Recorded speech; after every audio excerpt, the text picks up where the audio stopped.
नमस्कार. आपणा सर्वांना भारतरत्न डॉक्टर बाबासाहेब आंबेडकर जयंतीच्या खूप खूप शुभेच्छा. डॉक्टर बाबासाहेब आंबेडकरांच्या वडिलांचे नाव रामजी होते.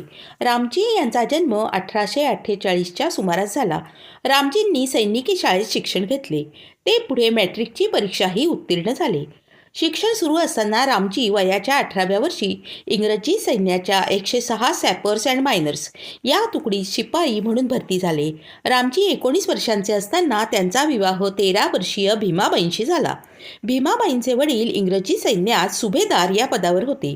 रामजी हे धार्मिक वृत्तीचे होते. त्यांनी संत कबीराचे दोहे, ज्ञानेश्वर, नामदेव, चोखोबा, एकनाथ, तुकाराम इत्यादी संतांचे अभंग पाठ केले होते. डॉक्टर बाबासाहेब आंबेडकर यांच्यावरील एक खास कथा आधुनिक भारताचे शिल्पकार ऐका स्वातीच कथाकथन या यूट्यूब चॅनेलवर. धन्यवाद.